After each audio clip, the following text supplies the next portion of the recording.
हाँ जी दोस्तों, जय श्री कृष्णा। कैसे हो? उम्मीद है सभी स्वस्थ होंगे, मस्त होंगे और अपनी तैयारी कर रहे होंगे। देखो, आज से अपन मैथ का एक बैच स्टार्ट करने वाले हैं, जो पहली क्लास है आज। और अपन ज्योमेट्री से स्टार्ट करेंगे। जैसे आपने बोला था 2 अप्रैल से, तो आज 2 अप्रैल है, अपन और ज्योमेट्री से स्टार्ट करेंगे। आपको सबको 2-3 बातें बता देता हूँ कि क्लास में एक तो रेगुलर रहना है क्लास में। दूसरा, 33, 40, 45 जितनी भी मिनट की आपकी क्लास होगी वो क्लास अटेंड करनी है। क्लास अटेंड करने के बाद आपको पीडीएफ से रिवीजन करना है। क्वेश्चन थ्योरी जो भी है, पीडीएफ से रिवीजन करना है। और पीडीएफ मिलेगी Mansi education app Telegram channel पर, जिसकी लिंक आपको डिस्क्रिप्शन में दे दी जाएगी। आपको डेली बने रहना है, रेगुलर क्लास लेनी है। आप बहुत कुछ सीख के जाओगे, चाहे आप पर कुछ नहीं आता हो। आप जीरो से स्टार्ट करेंगे अपन, और टॉप तक जाएंगे। सारे टॉपिक, सारे कंसेप्ट जो भी इम्पोर्टेंट है एग्जाम के लिए, वो सारे कवर करेंगे। आपको बस बने रहना है। तो आज से अपनी क्लास स्टार्ट हुई और अपन ज्योमेट्री से स्टार्ट करेंगे। ज्योमेट्री जिसे ज्यामिति बोलते हैं, जिससे अपन स्टार्ट करेंगे। और इसका पहला ही टॉपिक अपन लेंगे लाइन एंड एंगल्स, यानी कि रेखा और कोण। जिससे अच्छे खासे क्वेश्चन आते हैं, अच्छे क्वेश्चन बन जाते हैं। तो रेखा और कोण, लाइन एंड एंगल्स से अपन स्टार्ट करेंगे। आपको देखना है, रेगुलर बने रहना है।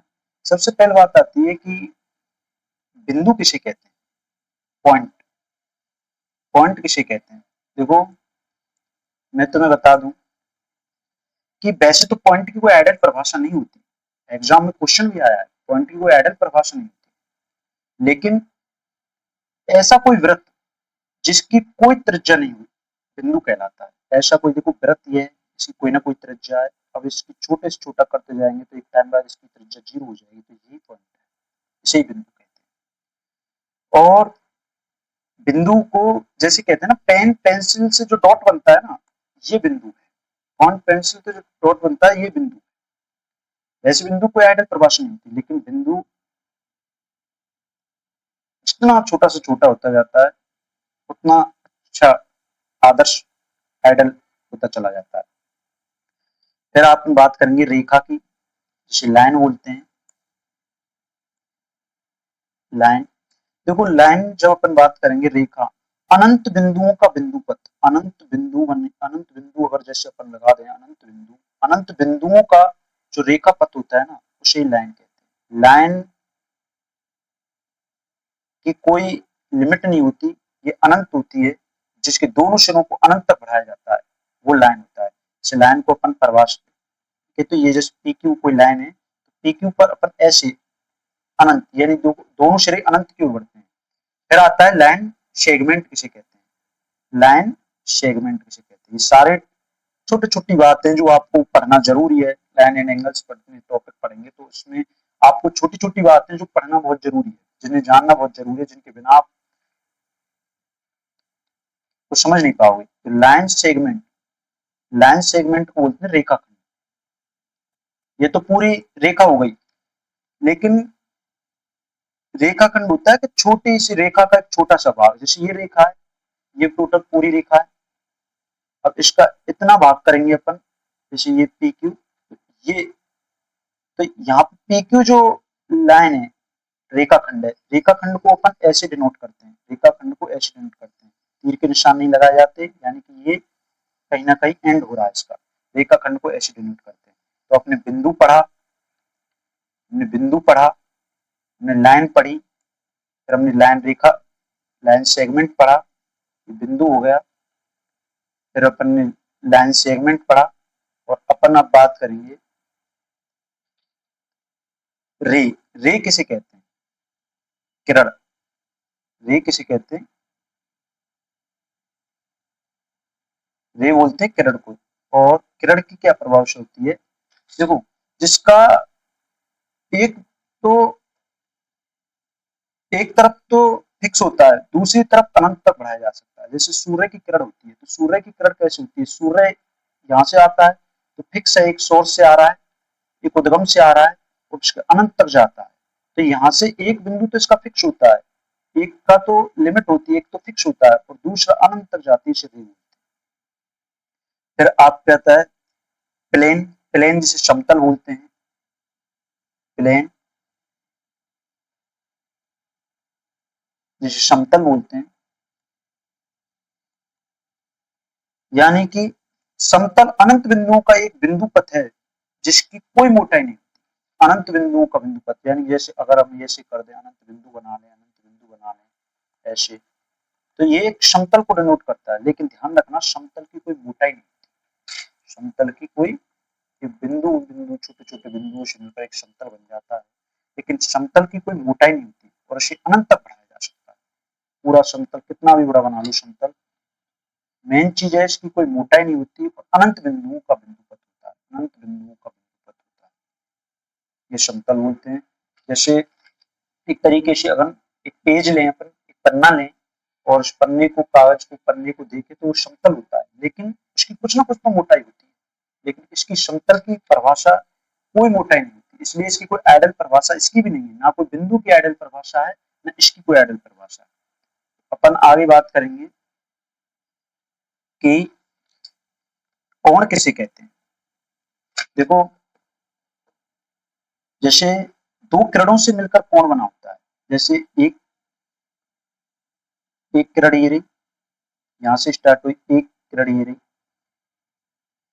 तो दोनों किरणों को, दो असंरेखीय किरण जिनका एक उभयनिष्ठ प्रारंभिक बिंदु हो, दो अंशरेखीय किरण, यानी कि एक किरण, इसका एक उभयनिष्ठ बिंदु है, यहाँ से दो किरण स्टार्ट हुई, ये किरण ये, एक किरण ये, तो जो इनके बीच का बिंदु है, इनका जो बीच का जो भाग है, ये कोण कहलाता है। उभयनिष्ठ प्रारंभिक बिंदु, ये उभयनिष्ठ प्रारंभिक बिंदु ये कोण बनाता है। दो रे जिनका ओरिजिन पॉइंट एक ही हो, यानी कि दो किरण, दो रे जिनका ओरिजिन पॉइंट ये है, ये जैसे नाम दे रहा हूं मैं, ये ओरिजिन पॉइंट है, तो दो रे जिनका ओरिजिन पॉइंट एक ही है, वैनिस्ट है, वो कोण बनाता है, इसे कहते हैं कोण। ये छोटे छोटे पॉइंट है, मैं जिन्हें तुम्हें समझा रहा हूँ, इन्हें आप लिख लेना, समझ लेना और जानना जिनका बहुत जरूरी है, और आप इसकी हम एक पीडीएफ भी आपको प्रोवाइड करा देंगे। तो अब जैसे अगर कोण बन गई तो कोणों के प्रकार भी होते हैं, कोणों के प्रकार भी होते हैं। और सबसे पहला आता है कि कोणों के प्रकार किसे कहते हैं। देखो, न्यून कोण है, न्यून कोण किसे कहते हैं, न्यून कोण को इंग्लिश में एक्यूट कहते हैं, एक्यूट एंगल, एक्यूट एंगल, न्यून कोण, एंगल को कोण, एक्यूट एंगल, ये न्यून कोण है।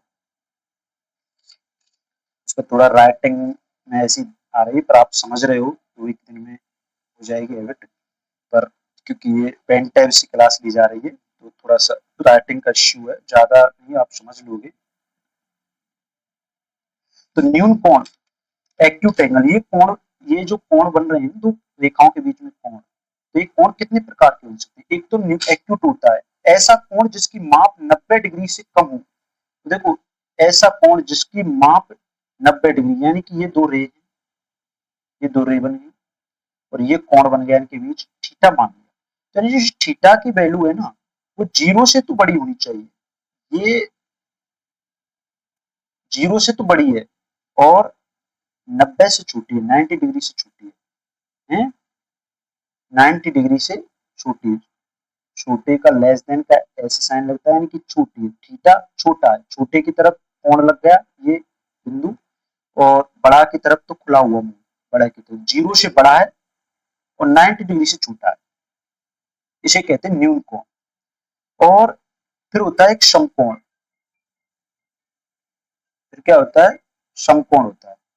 और समकोण किसे बोलते हैं, देखो ये समकोण होता है, और समकोण किसे बोलते हैं कि ऐसा कोण जिसकी माप 90 डिग्री हो, ऐसा कोण जिसकी माप, ये दो किरण है, तो इनके बीच जो 90 डिग्री, ये जो 90 डिग्री होना, 90 डिग्री को ऐसे ही डिनोट करते हैं, ऐसा कोण जिसके, ऐसा कोण जिसकी माप 90 डिग्री हो, उसे समकोण कहते हैं।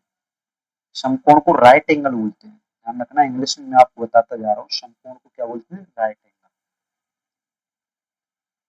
फिर आपको मैं बताता हूँ अधिक कोण किसे कहते हैं। अधिक कोण यानी कि ऑब्टूज एंगल, अधिक कोण यानी कि ऑब्टूज एंगल, अधिक कोण, अधिक कोण, अधिक कोण को बोलते हैं ऑब्टूज, ऑब्टूज एंगल। अधिक कोण किसे कहते हैं, ऐसा कोण जिसकी माप 90 डिग्री से तो अधिक हो लेकिन 180 से कम, यानी कि ये रे यानी कि 90 डिग्री तो सीधा बन रहा है, तो 90 डिग्री से तो अधिक हो, 90 डिग्री से तो अधिक हो, थीटा की वैल्यू, जो ये थीटा है इसकी वैल्यू 90 डिग्री से तो अधिक हो और 180 डिग्री से कम, उसे अधिक कोण कहते हैं। फिर आता है अधिक कोण के बाद एक होता है ऋजु कोण, इसे सरल कोण बोलते हैं, ऋजु कोण भी बोल देते हैं। ध्यान रखना है, शब्दों का बहुत ध्यान रखना, ऋजु कोण भी बोलते हैं, फिर इसे सरल कोण भी कह देते हैं,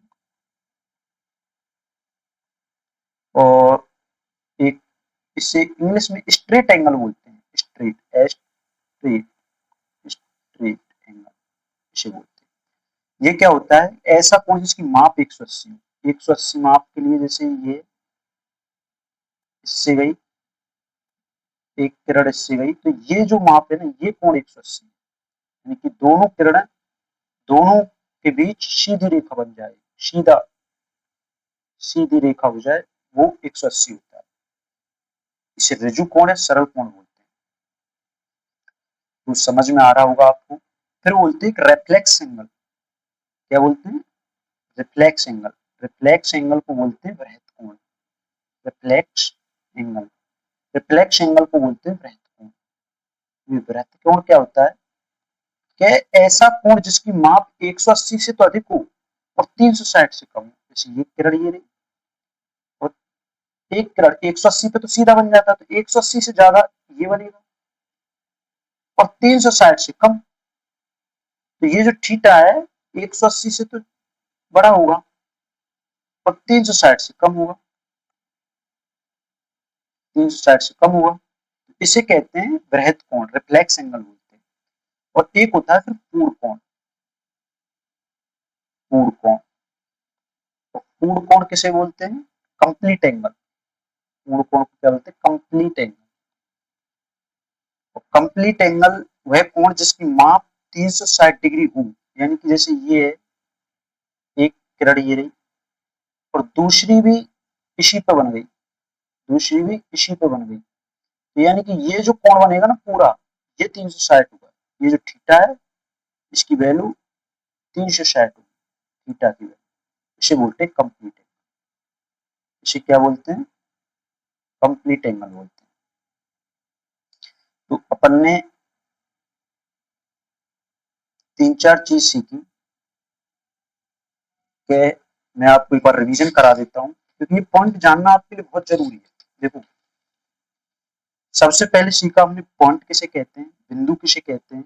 तो बिंदु की परिभाषा है, पॉइंट किसे कहते हैं, एक वृत्त यानी जिसकी कोई त्रिज्या नहीं होती, पेन या पेंसिल से जो डॉट बनता है उसे बिंदु कहते हैं, जिसकी कोई आइडल परिभाषा नहीं। दूसरी चीज हमने बात की थी रेखा, तो रेखा किसे कहते हैं, बिंदुओं का बिंदु पथ, अनंत बिंदुओं से मिलकर जो एक बिंदु रेखा बनती है, बिंदु पथ बनता है, उसे रेखा कहते हैं। और जो दोनों तरफ से खुली होती है, अनंत तक जाती है, जिसकी कोई लिमिट नहीं होती, कोई फिक्सेशन नहीं होती। तीसरी बात पढ़ दी हमने रेखाखंड, रेखाखंड किसे कहते हैं, रेखाखंड बोलते हैं जो एक रेखा है उसका कोई एक भाग जो फिक्स हो जाता है, जो दोनों दिशाओं में नहीं बढ़ पाता, केवल फिक्स होता है। जैसे इस रेखा का, जैसे ये रेखा है और इस रेखा का इतना भाग ले लिया पी क्यू, ये पी क्यू रेखाखंड हो गया। फिर हमने पढ़ी किरण, किरण के बाद किरण किसे, तो किरण हमने पढ़ी कि एक पॉइंट तो जिसका उद्गम तो फिक्स होता है, सोर्स तो उसका फिक्स होता है, एक पॉइंट तो फिक्स होता है और दूसरी वो अनंत तक जाती है, उसे रे बोलते हैं, ये रे। ध्यान रखना, रेखा को ऐसे नोट करते हैं, किरण को और रेखाखंड को ऐसे नोट करते हैं, किरण को ऐसे डिनोट करते हैं, ये डिनोट करने के। फिर हमने कोण पढ़ी, जो दो रेखाओं, जो दो किरणों से मिलकर बना होता है, उसे किरणों के जो ओरिजिन पॉइंट है, जो वेनिस्ड बिंदु, उसे कोण कहते हैं। फिर जब कोणों की बात हुई तो हमने कोणों में एक्यूट भी पढ़ा, न्यून कोण पढ़ा। न्यून कोण ऐसा कोण जिसकी माप 90 डिग्री से कम हो, ऐसा कोण जिसकी माप 90 डिग्री से कम हो, उसे न्यून कोण पढ़ा हमने।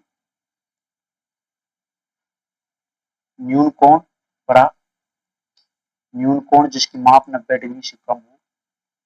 फिर हमने एक समकोण पढ़ा, समकोण राइट एंगल जिसकी माप 90 डिग्री हो, राइट एंगल जिसकी माप 90 डिग्री हो, यानी कि दो रेखाओं कोणों के बीच 90 डिग्री का कोण हो। फिर हमने सरल कोण पढ़ा, फिर हमने सरल कोण पढ़ा, और सरल कोण को जिसे ऋजु कोण भी कहते हैं, जिसे क्या बोलते हैं, ऋजु भी बोलते हैं, स्ट्रेट एंगल जिसे बोलते हैं। और इसकी माप 180 होते हैं, यानी कि दोनों किरणें एक सीधी रेखा में आ जाती हैं। ऐसे दोनों किरणें एक सीधी रेखा में, यहाँ पे दो किरणें, एक किरण यहाँ से गई, एक किरण यहाँ से गई, ये 180, इसे ऋजु कोण बोलते हैं। फिर अधिक कोण आ जाता है, अधिक कोण जिसका मान एक दो रेखाओं के बीच 180 डिग्री से अधिक हो और 360 से कम हो, इसे अधिक कोण बोलते हैं, जिसे ऑब्ट्यूज एंगल भी बोलते हैं। फिर आता है एक पूर्ण कोण, वृहत कोण, एक रिफ्लेक्स एंगल भी आता है इसे, वृहत कोण।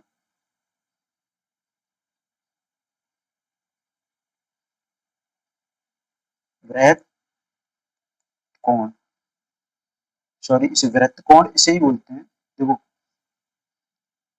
एक्यूट एंगल 90 डिग्री से कम, राइट एंगल 90 डिग्री। फिर अधिक कोण जिसे बोलते हैं, ये अधिक कोण नहीं है, ये वृहत कोण है। ये क्या है, वृहत कोण है। अधिक कोण बोलते हैं 90 डिग्री से अधिक और 180 से कम।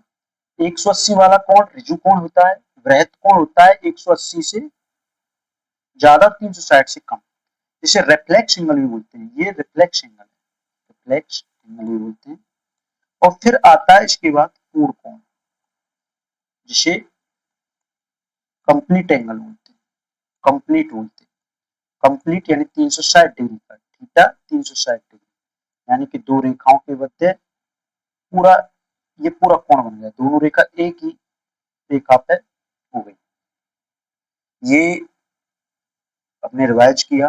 देखो, इस पेन टैब से राइटिंग थोड़ी ऐसी आती है, 5-7 दिन में तुमको हैबिट हो जाएगी, पर चीजें आपको समझनी है बहुत ही शानदार तरीके से। देखो, इसके बाद अपन पढ़ेंगे कि आपको आज बेसिक जानकारी के एडजेसेंट आसन कोण किसे कहते हैं। ये बहुत समझने वाली चीज है, एडजेसेंट आसन कोण किसे कहते हैं, एडजेसेंट एंगल आसन कोण किसे कहते हैं। देखो, आसन कोण बोलते हैं, हिंदी में से आसन कोण। देखो कि जैसे दो तीन चीजें ध्यान रखनी होती है, जैसे ये दो किरण है जिनका ओरिजिन पॉइंट ये है, थीटा ये बन रहा है। इसे ए नाम दे दिया, इसे ओ नाम दे दिया, इसे बी नाम दे दिया। अब एक और किरण जैसे अपने बना दी, ये रही, ये इसको सी नाम दे दिया। अब हम ये कहेंगे, अब हम ये कहेंगे कि आसन कौन कौन से हैं।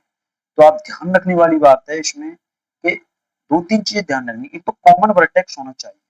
कॉमन वर्टेक्स तो तीनों का, शीर्ष जो वैनिस्ट बिंदु है ना, शीर्ष बोलते हैं वर्टेक्स इंग्लिश में। तो ये जो कोण है ना, ये तीनों वैनिस्ट, तो तीनों में वैनिस्ट है। जो किरण ए जा रही है, किरण बी जा रही है, किरण सी जा रही है, तीनों वैनिस्ट है। दूसरी, एक लाइन कॉमन होनी चाहिए आसन कोण बनाने के लिए, एक लाइन कॉमन होनी चाहिए, कॉमन वर्टेक्स होना चाहिए, शीर्ष कॉमन होनी चाहिए। तो आपके दिमाग में एक चीज आएगी कि एओबी, एओबी, ये जो एओबी कोण है, ये वाला, और कोण एओसी, एओसी, कोण एओसी, इसमें ये एक कॉमन वर्टेक्स भी कॉमन है, शीर्ष भी कॉमन है और शीर्ष भी कॉमन है और एक लाइन भी कॉमन है, जैसे ये है, ये वाली लाइन कॉमन है। लेकिन ये ध्यान रखना, ये दोनों जो है ये आसन कोण में, आसन कोण में, समझना इसको। कोण, आसन कोण की परिभाषा ये है कि एक लाइन कॉमन होनी चाहिए, शीर्ष कॉमन होना चाहिए और जिस लाइन कॉमन है ना उसके दोनों तरफ वाले कोण आसन कोण कहे जाएंगे। ये दोनों तरफ वाले कोण आसन कोण कहे जाएंगे और कोई नहीं। यानी कि ए ओ बी एंड कोण, ये देखो कोण का साइन है, ये बार बार जिसमें बना रहा हूँ ना, ये कोण का साइन है। ए ओ बी और बी ओ सी, ये आसन कोण है दोनों, B O C, A O B and B O C, ये आसन कोण है। ध्यान रखना इस चीज को। तो आसन कोण का प्रमाण वर्टेक्स शीर्ष बिंदु से है, कोई दिक्कत नहीं है, एक रेखा वहनिष्ठ है, लेकिन जिस रेखा को आप वहनिष्ठ मान रहे हो ना, उस रेखा के दोनों तरफ वाले कोण आसन कोण कहे जाएंगे।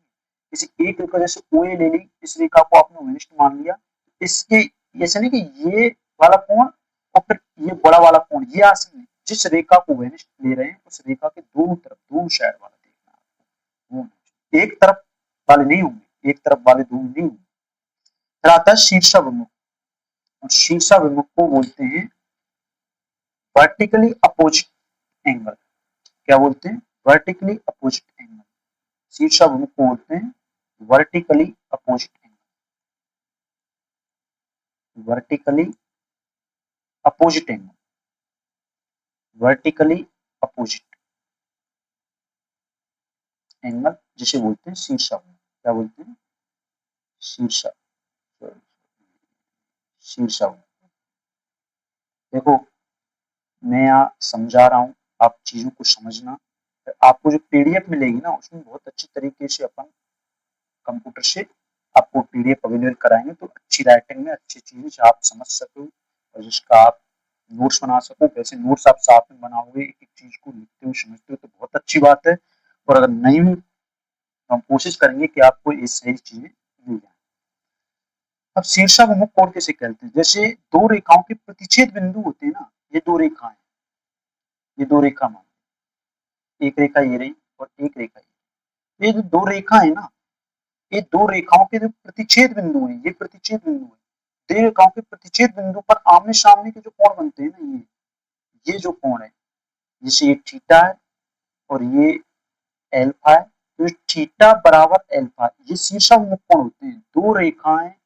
दो रेखाएं जो वर्टिकली अपोजिट हैं, उनके आमने सामने के प्रतिच्छेद बिंदु के आमने सामने, देखो ये भी होंगे, ऐसा नहीं इधर साइड के ऊपर साइड और ये भी, ये ऊपर नीचे के शीर्षाभिमुख कोण कहे जाएंगे। तो सीधी रेखाएं जब प्रतिच्छेद करती हैं तो आमने सामने ये भी शीर्षाभिमुख और ये भी शीर्षाभिमुख, और ये बराबर होते हैं। फिर आता है आपको देखो दो तीन चीजें जो आपको बहुत समझनी है। एक होता है पूरक कोण, जिसे कॉम्प्लीमेंट्री कोण बोलते हैं, कॉम्प्लीमेंट्री, कॉम्प्लीमेंट्री। एक होता है संपूरक कोण, जिसे संपूरक कोण को बोलते हैं सप्लीमेंट्री, सप्लीमेंट्री, सप्लीमेंट्री,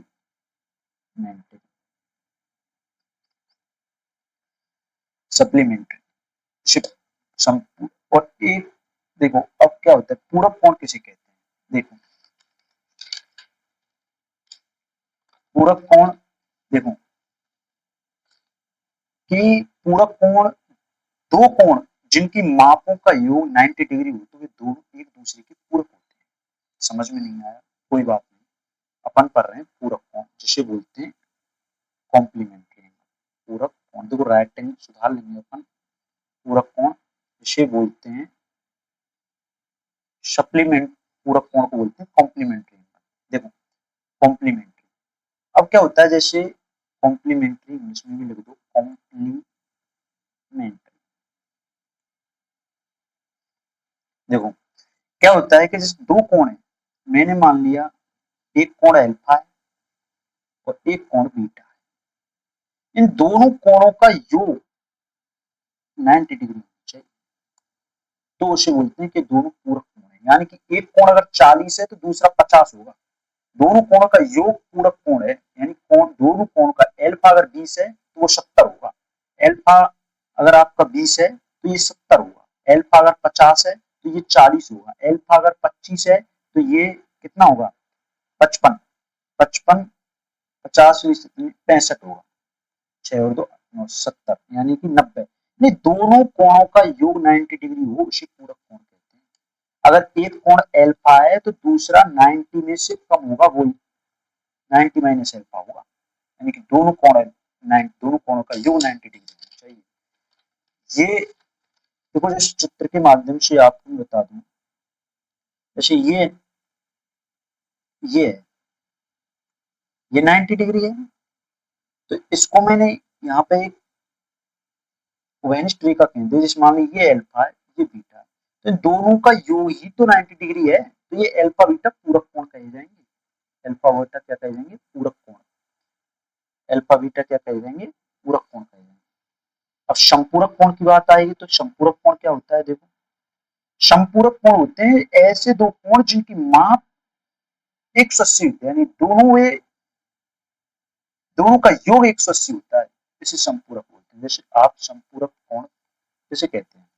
समपूरक कोण बोलते हैं ऐसे दो कोण, जैसे एल्फा, एक कोण अल्फा, एक कोण बीटा, तो इन दोनों का योग 180 होना चाहिए, तो ये दोनों समपूरक कोण कहे जाते हैं। यानी कि अगर एक कोण अल्फा है तो दूसरा कोण 180 में से कम होगा, यानी कि दूसरा कोण 180 माइनस अल्फा होगा।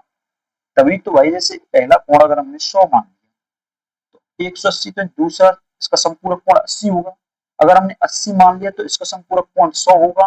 अगर हमने 90 मान लिया तो इसका संपूरक कोण 90 होगा। इन दोनों का योग 180 होना चाहिए, दोनों का योग 180 होना चाहिए।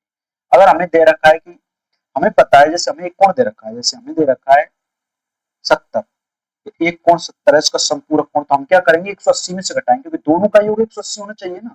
70 है, मान लो दूसरा बीटा, दूसरा कोण मुझे नहीं पता कितना है इसका संपूरक कोण, लेकिन मुझे इतना पता है दोनों का योग 180 होना चाहिए। तो बीटा की वैल्यू 70, 180, तो 180 में से घटाई तो है, तभी तो बीटा की वैल्यू आएगी। तो यानी कि इसका जैसे कोई कोण अगर हमें 20 दे रखा है तो इसका 20 का संपूरक कोण होगा 180 में से घटाओ 20, यानी कि 160, यानी दोनों का योग 180 होना चाहिए। समझ रहे हो आप? एक देखो, संपूरक कोण तो ये होता है, जैसे आपने बना लिए, जैसे दो एंगल बना लिए, कोई दो कोण बना लिए, ये है, एक आप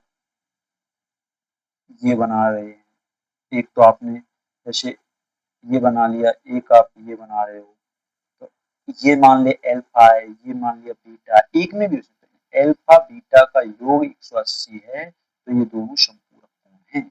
अल्फा बीटा का संपूरक है, बीटा अल्फा। एक इन चीजों में एक चीज और आती है, लीनियर पेयर एंगल, जिसे कहते हैं रैखिक युग्म कोण, जिसे क्या कहते हैं? रैखिक युग्म कोण, कि linear pair angle, linear pair angle, ये क्या होता है? देखो, ये क्या बोला है कि इसमें भी दोनों योग कोणों का जो योग होता है वो 180 होता है, तो फिर संपूरक में भी होता है। पर इसमें ध्यान रखना, ये केवल एक रेखा पर बने होते हैं। जैसे ये एक रेखा मान ली, और ये रेखा पे यहाँ पे ये अल्फा कोण बनना है, यहाँ पे ये बीटा कोण बनना है। तो ये अल्फा बीटा जो कोण बनने ना, रेखा पर बने कोण हमने अभी पढ़ा है, रेखा पर बने कोण जिसे सरल कोण बोलते हैं, 180 होता है। तो अल्फा प्लस बीटा का मान 180, तो है तो इन दोनों का मान 180 है, तो ये संपूरक तो कहे जाएंगे, लेकिन केवल लीनियर केवल उसका नाम है जो केवल रेखा पर बनने। संपूरक तो जैसे अपन ऐसे ये कोण बना दिया, ये कोण जैसे अल्फा है, और एक कोण ये बना दिया, ये कोण जैसे बीटा है, तो ये अल्फा बीटा संपूरक कोण है जिनका योग 180 है। ये संपूरक कोण कहे जा सकते हैं, और तो इनका योग 180 है। लेकिन इनको हम लीनियर पेयर नहीं कह सकते। लीनियर पेयर का मतलब है सिर्फ रेखा, तो यानी कि रेखा पर बने कोण 180 होते हैं। तो सिर्फ रेखा वालों को संपूरक तो बोल ही सकते हैं, संपूरक तो लीनियर या कैसे भी कोण बन रहे हैं संपूरक तो बोल सकते हैं। जिनका योग 180 है उन्हें संपूरक तो बोल सकते हैं, लेकिन केवल रेखा पर तो रेखा वालों को नहीं है, क्योंकि नाम ही रेखा के युग में, समझ रहे? तो रेखा पर बने कोण जिन्हें सरल कोण और ऋजु कोण बोलते हैं, जिनका मान 180 होता है, उन्हें लीनियर पेयर युग्म भी बोलते हैं। ये चीज समझ में आई आपको? अब देखो ये हो गया। अब आपको करने दो अपन करेंगे समांतर रेखाओं के बारे में। समांतर रेखाओं के बारे में अपन बात करेंगे। देखो दो रेखाएं जैसे समानांतर है, पैरेलल जिसे बोलते हैं, समानांतर रेखाएं। देखो दो रेखाएं जैसे समानांतर है, समांतर रेखाएं। समांतर रेखाओं के बारे में अपन कैसे बात करेंगे पता है तुम्हें? जैसे ये समांतर रेखा है, देखो दो रेखाएं समांतर हैं, पहले नंबर तो डिनोट कैसे करते हैं? ये L1 रेखा है, ये L2 रेखा है, तो इनको डिनोट करने का तरीका है L1 समानांतर, समानांतर का चिन्ह है L2। इसका मतलब ये कि L1 L2 के समानांतर। और ध्यान रखना जब L1 L2 के समानांतर है तो इनके बीच समांतर रेखाओं के बारे में, समांतर रेखाओं के बारे में अपन बात करेंगे। देखो दो रेखाएं जैसे समानांतर है, पैरेलल जिसे बोलते हैं, समानांतर रेखाएं। देखो दो रेखाएं जैसे समानांतर है, समांतर रेखाएं। समांतर रेखाओं के बारे में अपन कैसे बात करेंगे पता है तुम्हें? जैसे ये समांतर रेखा है, देखो दो रेखाएं समांतर हैं, पहले नंबर तो डिनोट कैसे करते हैं? ये L1 रेखा है, ये L2 रेखा है, तो इनको डिनोट करने का तरीका है L1 समानांतर, समानांतर का चिन्ह है L2। इसका मतलब ये कि L1 L2 के समानांतर। और ध्यान रखना जब L1 L2 के समानांतर है तो इनके बीच की दूरी हमेशा समान, ये कहीं भी आगे जाकर दोनों रेखाएं क्रॉस नहीं करेंगी, कहीं भी आगे जाएंगी, समांतर है। जैसे रेल की पटरी सीधी चल रही है तो सीधी ही चलेंगी। इनके बीच की दूरी ये नहीं कि यहाँ 25 है या 35 है या 20 है, क्योंकि अगर दूरी कम होगी या ज्यादा हुई तो कहीं ना कहीं वो आगे कहीं ना कहीं अनंत पे जाके मिल जाएंगी। लेकिन समानांतर रेखाएं आपस में कभी मिलती नहीं है।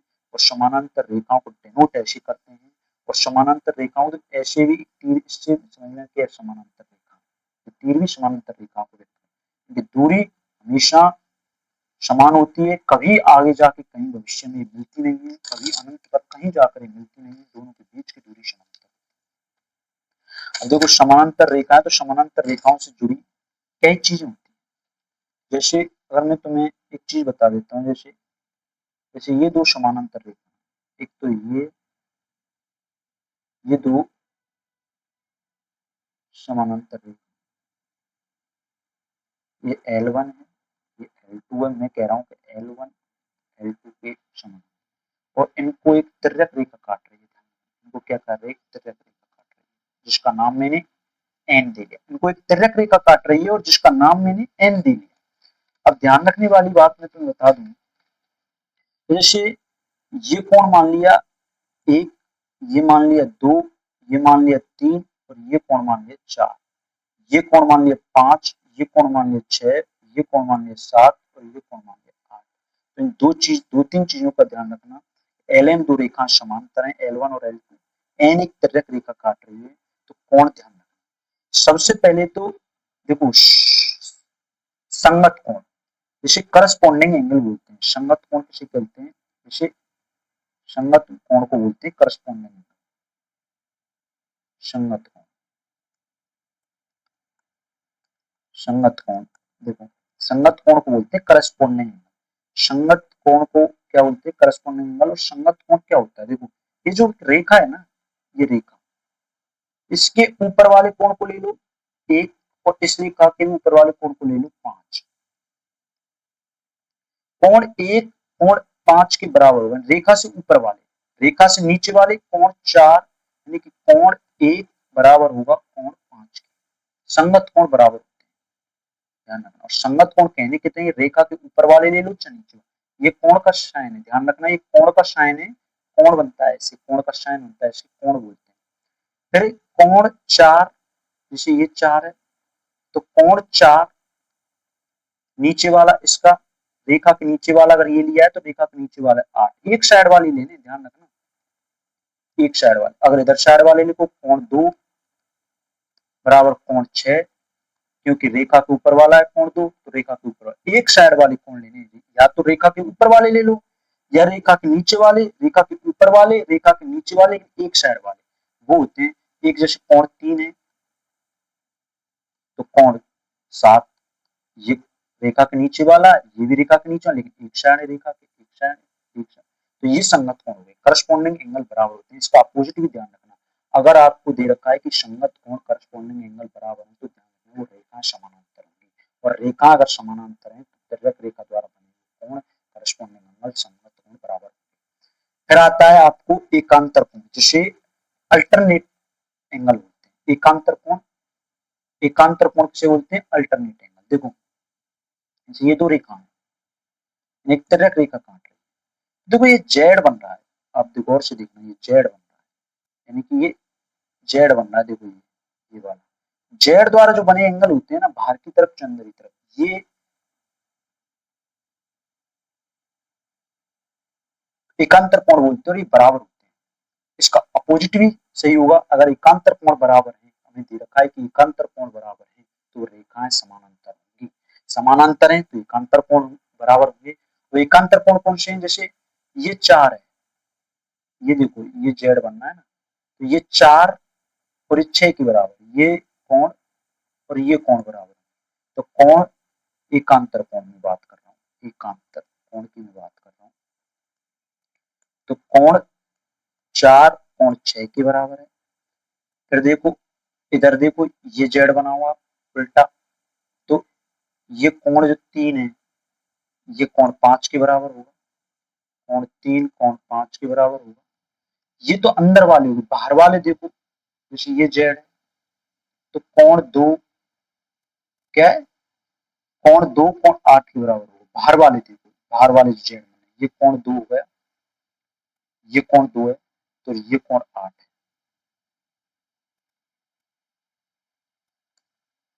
ये कोण क्या है 8 है। तो कोण 2 अंदर वाले जेड से जो कोण बनने वो बराबर होंगे, तो बाहर वाले जो बनने वो भी। फिर ऐसे इधर उल्टा देखो, देखो ये रहा कोण 1, ये रहा कोण 1, कोण 1 यानी कि मैं आपको एक अलग पेन से बता देता हूँ, ये रहा ग्रीन पेन। देखो ये जो कोण है ये कोण और ये कोण, कोण 1 कोण 7 के बराबर, कोण 1 कोण 7 के बराबर, समझ रहे हो? यानी कि संगत कोण बराबर होते हैं, एकांतर कोण बराबर होते हैं। और एक और चीज जैसे ये दो रेखा इन्हें तिर्यक रेखा काट रही है, L1 L2 दोनों समांतर रेखा, समानांतर का चिन्ह जैसे कहते हैं। और ये N एक तिर्यक रेखा, जो 1 है कोण, ये 2 है कोण, ये 3 है कोण, ये 4 है, और ये कोण 5 है, ये कोण 6 है, ये कोण 7 है, ये कोण 8 है। तो ये तो अपन ने पढ़ ली, संगत कोण बराबर है, एकांतर कोण बराबर है, और एक होता है अंतः कोण, इसे इंटीरियर एंगल बोलते हैं। यानी कि दो तिर्यक रेखा, जैसे मैं तुम्हें बता दूं, जैसे जैसे ये तिर्यक रेखा है, जैसे जैसे ये तिर्यक रेखा काट रही है ना, ये तिर्यक रेखा जो है, तो ये जो कोण है, ये जो कोण है, ये दोनों जो कोण है, एक तो कोण 3 और कोण 6, ये बराबर नहीं होंगे। ये अगर अंतः कोण जिन्हें इंटीरियर बोलते हैं, इन दोनों का योग 180 होता है। यानी कि दो समानांतर रेखाओं को जब एक तिर्यक रेखा काटती है और जो अंतः कोण बनते हैं उस तिर्यक रेखा द्वारा, उनका योग 180। समझ में आ रहा है? उनका योग क्या होता है? 180। तो अंतः कोण जैसे ये दो, ये तो ये जो बन रहा है ना, ये जो बन रहा है, ये समझने की कोशिश करना, ये कोण 3 और कोण 6, ये एक ही साइड बनने, अंतः कोण है, अंतः कोणों का योग 6, वो होता है 180। ऐसे इधर देखो, इधर भी कोण 4 प्लस कोण 5, अंतः कोणों का योग 180। फिर बता रहा हूँ, फिर आता है बाह्य कोण। और बाह्य कोण क्या होता है? एक्सटीरियर एंगल वो भी बराबर होते हैं। एक्सटीरियर एंगल ये तो अंतः कोण का योग तो 180 होता है, ध्यान रखने वाली है। जब दो समानांतर रेखाओं को एक तिर्यक रेखा काटती है तो जो ये अंतःकोण बनते हैं इनका योग, ये जो अंतःकोण बनते हैं इनका योग 180 होता है। लेकिन बाह्य कोण जैसे ये कोण और ये कोण ये बराबर होंगे, जैसे कोण 1 है और ये कोण 8 है, कोण 1 बराबर कोण 8 है। बाह्य कोण एक्सटीरियर एंगल बोलते हैं, एक्सटीरियर। अंतःकोण को इंटीरियर बोलते हैं, इंटीरियर, और उसे एक्सटीरियर बोलते हैं। समझ रहे हैं क्या बोलते हैं? एक्सटीरियर। जैसे कोण 2 बराबर कोण 7। मेरे हिसाब से आपको समझ में आया होगा। और एक चीज और मैं तुम्हें बता दूं, थोड़ा सा एक चीज और बता दूं मैं आपको। जैसे जैसे ये दो समानांतर रेखा L1 और L2, समझना, और इनको एक तिर्यक रेखा काट रही है, जैसे ये तिर्यक रेखा काट रही है। तो ध्यान रखना ये अंतःकोण है, ये अंतःकोण है, जिसे मैं नाम दे देता हूँ 1 और 2। ये 1 2 का योग तो हमें पता चल गया कि दो अंतःकोणों का योग जो होता है वो 180 होता है अगर दो समांतर रेखाओं को तिर्यक रेखा काटती है। ये तो हमें अभी पढ़ लिया। लेकिन ध्यान रखना इसका अगर मैं कोण समेत भाजक लूं, कोण समेत भाजक बोलते हैं जो एक ऐसी रेखा, एक ऐसी लाइन जो इस कोण को दो भागों में बांट दी, दो समान भागों में, कोण समद्विभाजक, सम यानी समान भागों में। ऐसी एक रेखा यहाँ से लेंगे जो इस कोण को दो समान भागों में बांट दी, और जब ये कहीं जाके यहाँ मिलेगी ना, उसका जो मान होगा ना उसे 90 डिग्री बोलते हैं। उसका जो मान होगा ना उसे 90 डिग्री। जैसे मैंने मान लिया, मैं तुम्हें एक प्रूफ करके बताता हूँ। जैसे ये दो समानांतर रेखा ने एक तिर्यक रेखा काट रही, ये कोण x मान लिया और ये कोण y मान लिया। हमने अभी पढ़ा है कि कोण x प्लस कोण y जो कि अंतःकोण है इनका योग 180 होता है, बिल्कुल पढ़ा है। अब इसका कोण समद्विभाजक में लूंगा, कोण समद्विभाजक और लूंगा, इसका भी कोण समद्विभाजक मान लूंगा, माना वो P बिंदु पर मिल गया। इसका कोण समद्विभाजक होगा तो ये आधा आधा बांटेगा, ये x/2 हो जाएगा और ये भी x/2 हो जाएगा ऊपर वाला, ये y/2 हो जाएगा और ये भी y/2, क्योंकि कोण समद्विभाजक ये रेखा कोण को दो समान भागों में तो बांट रही है। अगर पूरा x है तो आधा x/2 आधा x/2 आधा आधा हो जाएगा, ऐसी y है तो पूरा कोण तो y/2 और y/2 आधा हो जाएगा। अब सोचो तुम के अगर मैं इसका दो में भाग दूं, दो का भाग दूं तो कोण x/2 प्लस कोण y/2 बराबर 90। इधर भी दो का भाग दो x में, y में भी दो का, तो इधर समीकरण इक्वेशन जब होती है ना तो एक तरफ भाग नहीं देते, दोनों साइड ही भाग देने पड़ते हैं तभी वो बराबर होता है। अब ये तो ये 90 आ गया, यानी कि ये जो कोण है ना, ये छोटा वाला ये जो कोण है, मैं जैसे थोड़ा सा एक ब्लैक कलर से दिखा देता हूँ आपको। ये जो कोण है ना, ये जो कोण है, ये जो कोण है, ये x/2 और ये जो x/2, इन दोनों का मान एक 90 है। तो ध्यान रखना जब इन दोनों का मान 90 है तो तीसरा कोण P बचा, और तीनों कोणों का योग, त्रिभुज के तीन कोणों का योग, त्रिभुज के तीन कोणों का योग जो होता है वो आपको पता है 180 होता है। त्रिभुज के तीन कोणों का योग, तीन कोणों का योग क्या होता है? 180 होता है। जब दो 90 पे आ गए तो तीसरा तो 90 बचेगा ही बचेगा, तो P 90 हो गया। तो समझ गए, अगर दो समांतर रेखाओं को एक तिर्यक रेखा काट रही है और उनके जो अंत कोणों का जो कोण समद्विभाजक जिस बिंदु पर मिलते हैं, जैसे P पर मिलते हैं, तो वो कोण 90 डिग्री होता है। ये क्वेश्चन भी आया हुआ है, मेरे हिसाब से यूपीएसआई में आया था, तो इन चीजों का ध्यान रखना आप थोड़ा समझ में। और एक मैं आपको बता देता हूँ, एक होता है संगामी रेखाएं किसे कहते हैं, जिसे करंट लाइन बोलते हैं। संगामी रेखाओं का एक चीज समझ लेना, संगामी रेखा, संगामी रेखाएं, संगामी रेखाओं की एक चीज समझ लेना आप। संगामी रेखा जिन्हें कनकरंट लाइन बोलते हैं, ध्यान रखना। इंग्लिश भी आप, मैं इंग्लिश में भी वर्ड बोलता जा रहा हूँ तो उनका ध्यान रखना, कनकरंट लाइन, संगामी। संगामी रेखाओं को कनकरंट लाइन बोलते हैं, लेकिन संगामी रेखाएं कहते किसे कि ऐसी रेखाएं जो एक ही बिंदु पर प्रतिच्छेद करें, ऐसी रेखाएं जो एक ही बिंदु पर प्रतिच्छेद करें संगामी रेखा कहते हैं। जैसे ये रेखा है, फिर एक रेखा, फिर ऐसी है प्रतिच्छेद कर दी, फिर ये एक रेखा, यानी कि सारी रेखाएं जब एक बिंदु पर प्रतिच्छेद करें ना, ये बिंदु जैसे मैं थीटा बोल रहा हूँ, क्यू बोल रहा हूँ, क्यू बोल रहा हूँ, जो क्यू बिंदु है ना, इस क्यू बिंदु पर सारी रेखाएं, तो ये संगामी रेखाएं हुई सारी। और ध्यान रखना, इस क्यू बिंदु को जो बोलते हैं ना, इसे संगामी बिंदु बोलते हैं, यानी कि कनकरंट पॉइंट, कनकरंट पॉइंट, संगामी बिंदु। एक तीन रेखाओं का कंसेप्ट ये है, जिससे आप थोड़ा समझ लो। जैसे अगर तीन रेखाएं और तीनों रेखा समानांतर है, जैसे मैंने एक रेखा ये बनाई, एक रेखा मैंने ये बनाई, और एक रेखा मैंने ये बनाई, थोड़ा सा आगे बढ़ा लो, एक रेखा मैंने ये बनाई, ये L1 है, ये L2 है, ये L3 है, और ये दे रखा है L1 समानांतर है L2 के, समानांतर है L3, तीनों रेखा समानांतर है।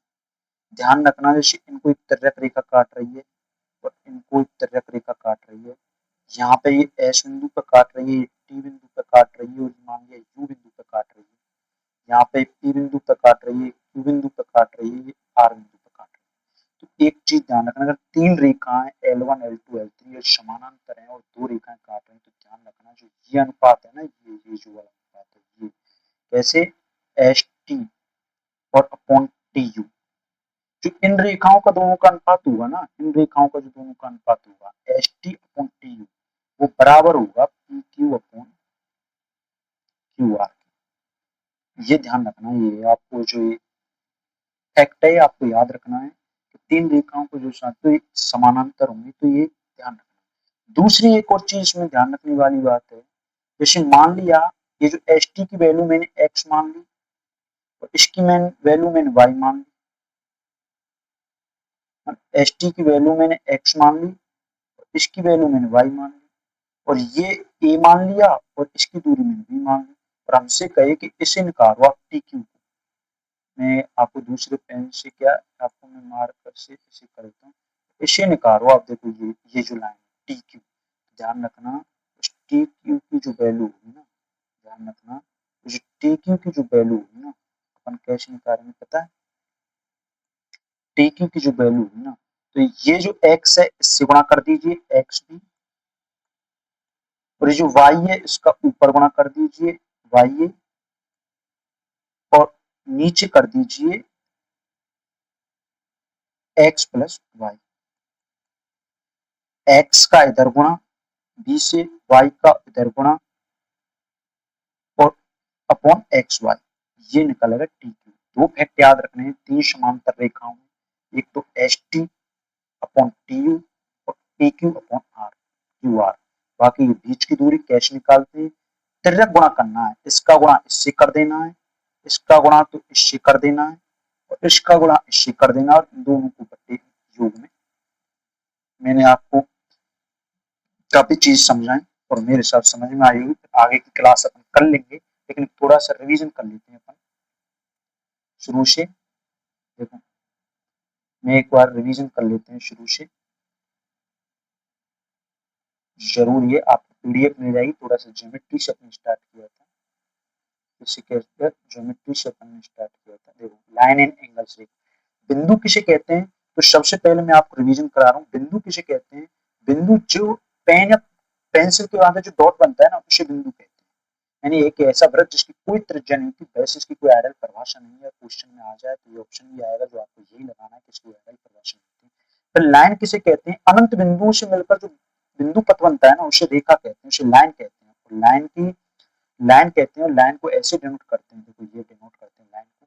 फिर लाइन सेगमेंट जिसे रेखा खंड कहते हैं, कोई पूरी लाइन में से एक भाग निकाल लिया उसे रेखा खंड कहते हैं, ऐसे पी क्यू भाग निकाल लिया और इसे ऐसे प्रदर्शित करते हैं, इसका भी ध्यान इसे डिनोट करते हैं।